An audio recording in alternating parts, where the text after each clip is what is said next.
ಬೆಂಗಳೂರಿನಲ್ಲಿ ಡ್ರಗ್ಸ್ ಫ್ಯಾಕ್ಟರಿಗಳು ಪತ್ತೆಯಾದ ಬೆನ್ನಲ್ಲೇ ಪೊಲೀಸರು ಫುಲ್ ಅಲರ್ಟ್ ಆಗಿದ್ದಾರೆ. ದಂಧೆಗೋರರ ಪತ್ತೆಗೆ ಬೆಂಗಳೂರು ಪೊಲೀಸರು ಫೀಲ್ಡ್ಗೆ ಇಳಿದು ಸರ್ಚಿಂಗ್ ಶುರು ಮಾಡಿದ್ದಾರೆ. ಬೆಂಗಳೂರಿನ ಎಲ್ಲಾ ಠಾಣಾ ವ್ಯಾಪ್ತಿಯ ಗುಜರಿ ಅಂಗಡಿ ಗೋಡೌನ್ಗಳನ್ನು ಪೊಲೀಸರು ಜಾಲಾಡ್ತಾ ಇದ್ದಾರೆ. ಗೋಡೌನ್ ಗುಜರಿ ನಡೆಸ್ತಾ ಇರುವ ಹಾಗೂ ಜಾಗದ ಮಾಲೀಕರ ಮಾಹಿತಿಯನ್ನು ಕಲೆ ಹಾಕ್ತಾ ಇದ್ದಾರೆ.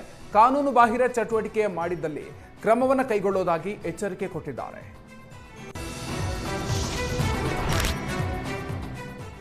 ನಿಧಿಗಾಗಿ ಮಗುವನ್ನ ಬಲಿ ನೀಡುವುದಕ್ಕೆ ಮುಂದಾಗಿದ್ದ ಆರೋಪ ಕೇಳಿಬಂದಿದೆ. ಮಗುವಿನ ಬಲಿಗಾಗಿ ಪೂಜೆಗಾಗಿ ಸಿದ್ಧವಾಗಿದ್ದ ಮನೆಯ ಮೇಲೆ ಅಧಿಕಾರಿಗಳು ದಾಳಿಯನ್ನು ನಡೆಸಿ ಮಗುವಿನ ರಕ್ಷಣೆ ಮಾಡಿದ್ದಾರೆ. ಹೊಸಕೋಟೆ ತಾಲೂಕಿನ ಸೂಲಿಬೆಲೆಯ ಜನತಾ ಕಾಲೋನಿಯಲ್ಲಿ ಇಂಥ ಘಟನೆ ಬೆಳಕಿಗೆ ಬಂದಿದೆ. ಸೈಯದ್ ಅನ್ನೋರ ಮನೆಯಲ್ಲಿ ಬಾಡಿಗೆಗೆ ಇದ್ದ ಸೈಯದ್ ಇಮ್ರಾನ್ ನಿಧಿಗಾಗಿ ಮಗುವನ್ನ ಬಲಿಪೂಜೆ ಮಾಡ್ತಾ ಇದ್ದ ಆರೋಪ ಕೇಳಿ ಬಂದಿದೆ. 8 ತಿಂಗಳ ಹಿಂದೆ ಬೇರೆಯವರಿಂದ ಮಗುವನ್ನ ಖರೀದಿಸಿ ನಿಧಿಗಾಗಿ ಬಲಿ ಕೊಡೋದಕ್ಕೆ ಮುಂದಾಗಿದ್ರು ಅನ್ನೋ ಆರೋಪ ಕೇಳಿ ಬಂದಿದೆ.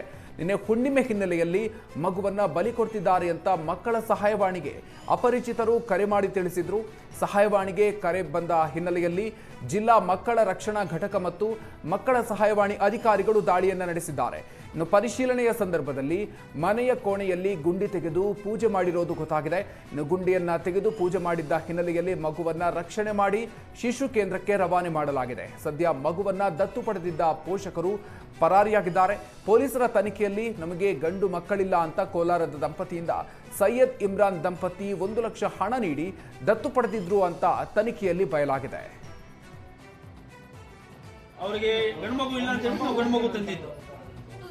ನಾವು ನಿಧಿ ಅದಕ್ಕೆಲ್ಲ ಆಸೆ ಪಡಲ್ಲ ಸರ್. ದೇವ್ರು ಕೊಟ್ಟಂಗೆ ಡೈಲಿ 35-40 ಸಾವಿರ ದುಡಿತೀರಿ ನಾವು.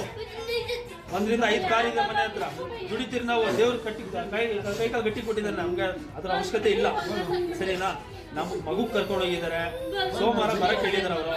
ಆ ಸೋಮವಾರದೊಳಗಡೆ ನಮ್ಮ ಮನೆಯಲ್ಲಿ ಏನಾದ್ರು ಹೆಚ್ಚು ಕಮ್ಮಿ ಆದ್ರೆ ನಮ್ಮ ಸೂಲಿಬೆಲೆ ಸ್ಟೇಷನ್ ಯಾರು ಕಳಿಸ್ಕೊಟ್ಟಿದ್ದಾರೆ ಅವ್ರದ್ದು ತಪ್ಪು. ಅವ್ರ ಮೇಲೆ ಖಂಡಿತ ಕ್ರಮ ತಗೊಂತೀನಿ ನಾನು. ನಮಗೆ ಮಗು ಹೆಂಗ್ ಕರ್ಕೊಂಡು ಹೋಗಿದ್ದಾರೆ ಅದು ಕರ್ಕೊಂಡ್ಬಂದು ಬಿಡಬೇಕು. ಅದ್ರ ಬಗ್ಗೆ ಕಾನೂನು ಏನು ಕ್ರಮ ಇದೆ ಬೇಕಾದ್ರೆ ತಗೊಳ್ಳಿ, ಅದಕ್ಕೆ ನಾವು ರೆಡಿ ಇದ್ದೀವಿ.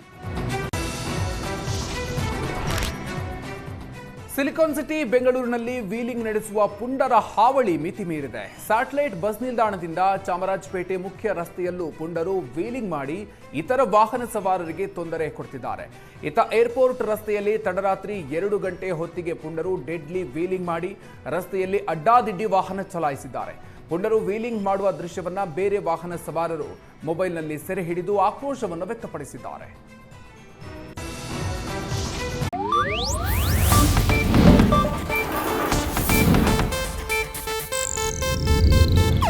ಇದು ಏಷ್ಯಾನೆಟ್ ನ್ಯೂಸ್ ನೆಟ್ವರ್ಕ್ ಪ್ರಸ್ತುತಿ.